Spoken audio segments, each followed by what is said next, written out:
with a daily news brief. It's Logan Pettis. Good evening, St. Joseph. I'm Logan Pettis, and you're not. And we begin with tonight's top story, which is apparently, wait, that's illegal too? Because the St. Joseph School District Board saga now has lawsuits, constitutional violations, secret emails, closed sessions, accusations of leaking, and enough procedural drama to make law and order writers go, okay, dial it back, that's unrealistic. And allegedly, because we say allegedly around here like Catholics say grace before dinner, multiple board members may have coordinated legal strategy to help another board member avoid consequences for allegedly violating the Missouri Constitution. But don't worry, transparency is very important to them. So important they hid emails for 2 weeks. So let me get this straight. According to statements from current and former board members, the district's legal counsel allegedly advised that Kim Miller's vote involving her son's employment created an immediate constitutional forfeiture issue. And instead of this ending quickly and quietly, we got, procedural gymnastics, rescinding votes, leadership drama, accusations, leaked emails, public Facebook manifestos, and enough closed session discussions to make the CIA say, guys, relax. Meanwhile, regular people in St. Joseph are sitting there trying to figure out, wait, who actually runs this district? Is it the board? Is it the lawyers, Facebook comments, Grace Calvary Chapel, or whichever person currently has the password to the SJSD email account? The newest hearing in the Kim Miller case happened this week. Attorney Jeffrey Davidson argued private citizens can't use a quo warranto action to remove a board member without authorization from the state, which sounds less like a legal argument and more like somebody casting a spell in Harry Potter. Quo warranto! That either removes a school board member or summons a demon from the courthouse basement. I can't tell anymore. Meanwhile, plaintiffs argued, hey, if state officials refuse to act, does accountability just disappear? And honestly, that's the most Missouri sentence ever written. You know, what are we even doing? Seriously, every week this board situation somehow becomes more insane. At this point, the school board meetings need an instant replay, the RCW commentary team, and a referee explaining Robert's Rules of Order, because apparently you can rescind votes and unrescind votes and remove agenda items, add agenda items, allegedly coordinate legal strategy, accuse each other of leaking, and then everybody goes on Facebook afterward like divorced parents subtweeting each other. This is a school board, not Succession Northwest Missouri edition. And the craziest part, these people are making decisions affecting thousands of kids while acting like a church potluck turned into a hostage negotiation. Former board president and friend of the show, LaTanya Williams, released a lengthy statement accusing leadership of withholding legal communications and improperly involving taxpayer-funded legal counsel. And listen, I'm not even going to pretend I know every procedural detail anymore, because at this point you need a law degree, a therapist, and one of those murder board conspiracy walls with red yarn. But here's what regular people are hearing. Wait.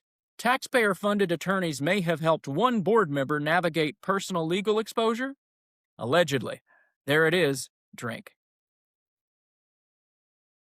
Also, can we acknowledge the funniest accidental line in all of this?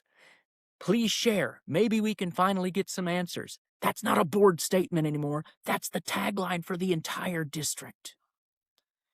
And while the adults continue reenacting Game of Thrones AP Government Edition, actual schools are disappearing. Lafayette High School graduated its final class this weekend after over 100 years, and that story should have been treated with dignity. Instead, people left graduation sweating inside the civic arena, holding diplomas with allegedly incorrect signatures, and trying to figure out why it is that the North Side kids keep feeling like an afterthought in their own district. And before somebody says, well, Jostin's made the mistake, okay, fine. But it was only the Lafayette class that has signature issues. People are going to ask questions. That's human nature, especially in a district where trust currently has the structural integrity of wet cardboard. You know what's making people angry? It's not just buildings closing, it's the feeling that entire communities are being erased while administration somehow keeps multiplying like gremlins after midnight. People are looking around going, wait, we can't keep schools open, but somehow there's enough money for 47 vice principals. I'm exaggerating, allegedly. But people see new administrative positions opening while neighborhood schools disappear, and they feel like nobody's listening. And then officials wonder why voters rejected proposals not once, but twice. Maybe because people wanted details before changing their lives. Crazy thought. Maybe when taxpayers say, "Where's the school going?" you should answer with something more convincing than, "Trust us, bro." Now, despite all the chaos, there were genuinely beautiful moments this week. Graduations across Central, Benton, and Lafayette brought families together, students celebrated, teachers cried, communities showed up.